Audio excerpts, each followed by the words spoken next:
अदबी दुनिया उर्दू हिंदी की मेयारी और अच्छी किताबों कहानियों नॉवेल्स और शायरी को ऑडियो में कन्वर्ट करने का काम कर रहा है।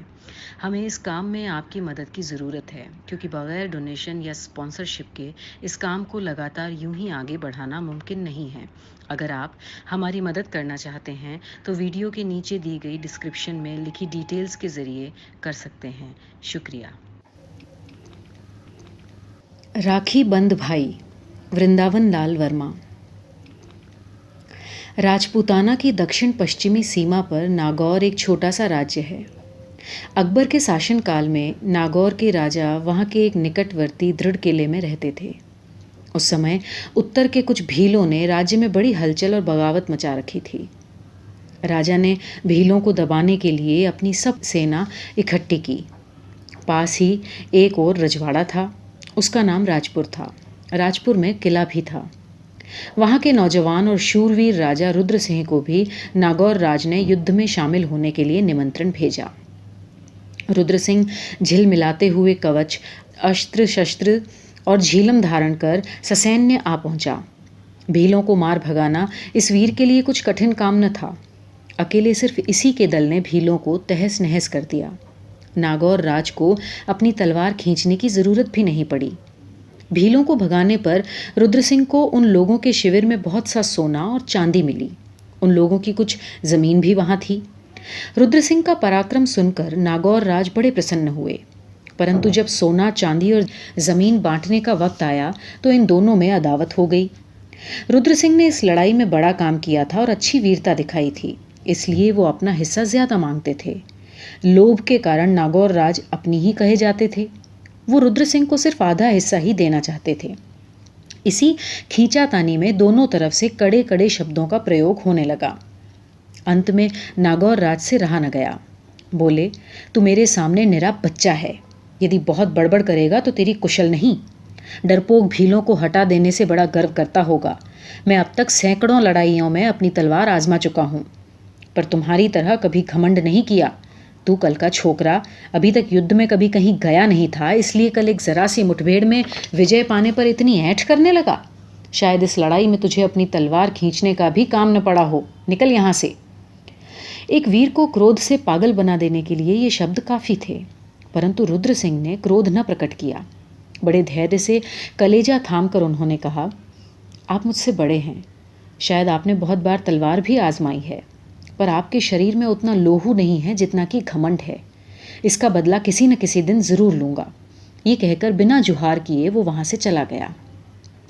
जिस समय घोड़े पर सवार रुद्र सिंह राजा के महलों के नीचे से जा रहे थे, उस समय खिड़की में एक बहुत ही सुंदर रमणी मूर्ति को उन्होंने देखा।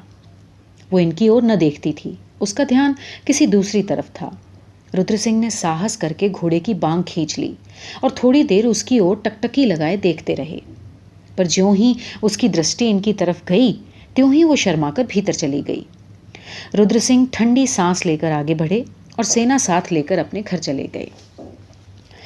आज नागौर राज्य की राजधानी के किले में सन्नाटा छाया हुआ है। नागौर राज दिलीप सिंह के खास महल में बहुत से सफ़ेद दाढ़ी और लाल लाल आंखों वाले पुराने सरदार बैठे हैं। सबके सिर झुके हैं।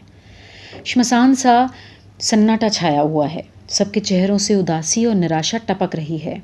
बड़ी देर बाद निस्तब्धता भंग हुई। राजा दिलीप सिंह गला भर के बोले, निसंदेह अब रक्षा का कोई उपाय नहीं। लड़के सेना के साथ मुगलों की दक्षिणी लड़ाइयों में फंसे हुए हैं। क्या गुजरात की धूर्त और पापात्मा गयासुद्दीन की इच्छा पूरी होगी? कभी नहीं। जब तक नागौर के क्षत्रिय रक्त की एक बूंद भी काफ़ी है, तब तक मेरी प्यारी पन्ना को कोई देख भी नहीं सकता। बताओ तो सरदारों, क्या आप केसरिया बाना पहनने और भंग खाने का समय नहीं आ गया है? मैं समझता हूँ अपनी वीरता दिखलाने का इससे अच्छा समय हमें कभी न मिलेगा। आप लोगों की क्या राय है? उन बुड्ढों में भी कैसा बेढब जोश था। सब एकाएक खड़े हो गए और तलवार पर हाथ रखकर कहने लगे, स्वर्ग की तैयारी हो महाराज, साका में विलंब न किया जाए। ऐसा मालूम होता था कि किसी एक ही आंतरिक शक्ति ने इन सबके विचार एक साथ संचालित किए हैं। राजा दिलीप सिंह ने इस बात को स्वीकार किया। सामंत और सरदार लोग एक एक करके केसरिया बाना पहनने लगे और भंग खाने के लिए जाने लगे। राजा दिलीप सिंह भी उठकर रनिवास में पहुंचे। भीतर जाते ही उन्हें 15-16 साल की एक युवती मिली। सुंदरता, लावण्य और पवित्रता की ये मूर्ति थी।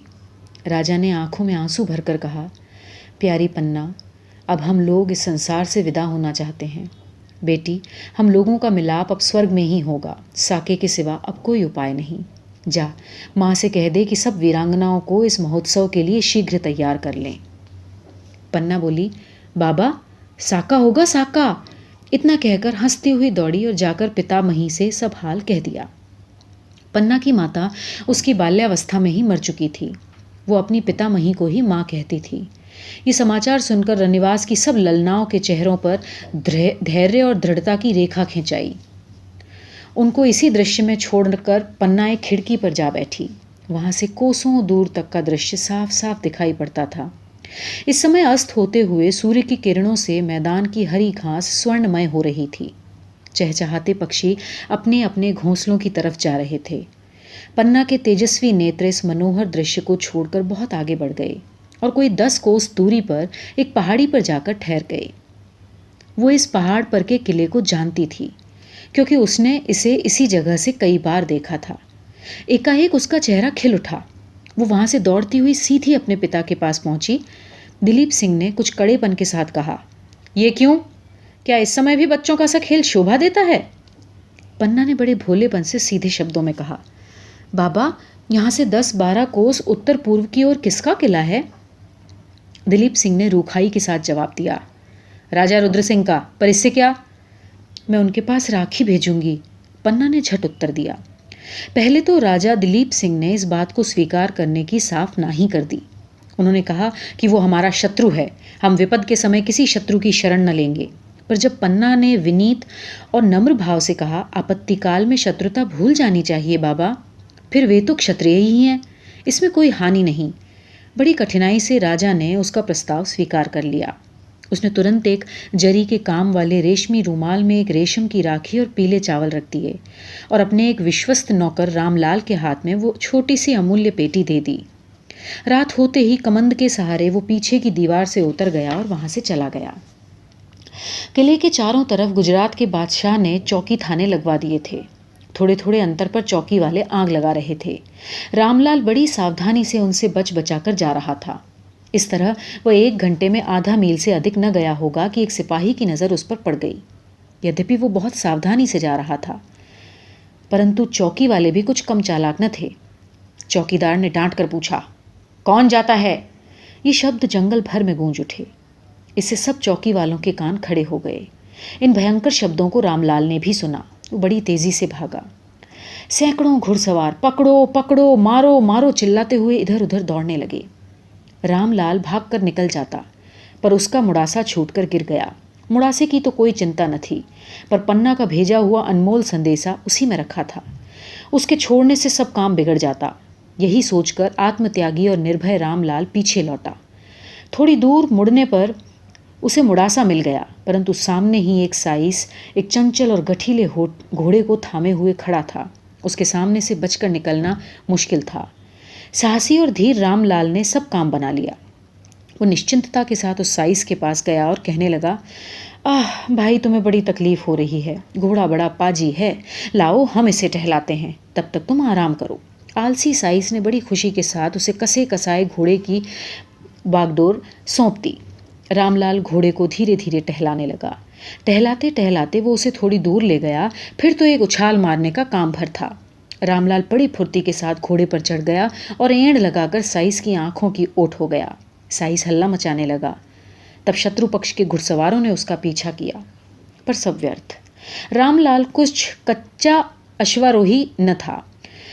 वो 12 मील तक बराबर तेजी के साथ चला गया, परंतु अब उसने घोड़े को बेकाम समझा, क्योंकि मुसलमान सवार टापों की आहट पाकर अब भी दौड़े चले आ रहे थे। घोड़े को उसने यहीं छोड़ दिया और बड़ी सावधानी से पेचीदा रास्तों के द्वारा सवेरा होते होते वो राजपुर के दृढ़ किले में पहुंच गया। बड़ी कठिनाई से फाटक पार कर वो रुद्र सिंह के महलों तक पहुंचा। उसका संदेशा पाकर रुद्र सिंह स्वयं बाहर आए और पन्ना की चिट्ठी पाकर प्रसन्न हुए। अभी तक उन्हें राखी नहीं मिली थी। इससे कुछ गर्म होकर वे बोले, कुछ भी हो, मैं उस घमंडी राजा की सहायता करने कहीं नहीं जाऊंगा। इतने में ही रामलाल ने राखी दी। अब राजा रुद्र का क्रोध शांत हो गया। वे कुछ विचार कर बोले, अच्छा, सहायता करूँगा और बहुत शीघ्र करूँगा।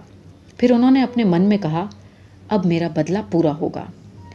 गुजरात के बादशाह को नागौर घेरे 2 महीने से अधिक बीत गए। तोपें पास न होने के कारण गढ़ जीतने के लिए जब उसने सब प्रयत्न विफल पाए, तब बादशाह ने गुजरात से पुर्तगाली तोपें मंगवाई। उनके आने पर किले के हाथ आने में संदेह ही क्या था, पर कहावत है ना कि नर चेती नहीं होत है, प्रभु चेती तत्काल। किला हाथ में न आया। मुसलमानों को दुर्दशा के साथ गुजरात लौटना पड़ा। रुद्र सिंह और दिलीप सिंह के बीच बड़ी शत्रुता थी। क्या वीर रुद्र सिंह दिलीप के अपमानपूर्वक वचन भूल सकता था? कभी नहीं, कभी नहीं, परंतु नहीं, उसे वे वचन भुलाने ही पड़े। एक स्त्री विपद में है, वो निस्सहाय है।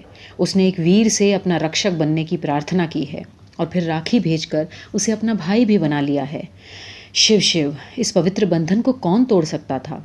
यदि कोई भी स्त्री अपनी रक्षा के लिए किसी सच्चे सामंत के पास राखी भेजे तो फिर वो निराश नहीं रह सकती। रुद्र सिंह ने सामंतता और वीरता के नियमों का उल्लंघन नहीं किया। चाहे प्राण ही क्यों न चले जाए, सामंत की प्रतिज्ञा पूर्ण हुए बिना नहीं रह सकती। रुद्र सिंह ने इसी के अनुसार व्यवहार किया। रुद्र सिंह के पास कुल 5 सहस्त्र योद्धा थे। प्रायः सभी सवार थे। उस समय पैदल सेना बहुत लाभदायक और उपयोगी न समझी जाती थी। इससे राजपूत लोग सवारों को ही अधिक पसंद करते थे। रुद्र सिंह ने अपनी सेना के 5 भाग किए, सब भाग बराबर। एक हिस्सा मेवाड़ में गुजरात जाने वाली राह पर भेजा गया और शेष 4 गुजराती सेना के चारों ओर डट गए। इनमें से 3 भाग बिल्कुल छिप गए। एक ने रात को कोई 2-3 हजार पटाखे छुटाए और खूब हल्ला मचाया। गुजराती सेना धोखे में आ गई। सब के सब तैयार होकर जिधर शोर होता था उधर ही चले, परंतु ज्यों-ज्यों वे आगे बढ़े त्यों-त्यों शोर भी आगे बढ़ता गया। इस तरह ये लोग किले से बहुत दूर निकल गए। किले वालों को रुद्र सिंह के आने की और ये चाल चलने की बात मालूम थी। उन लोगों ने फाटक खोल दिए।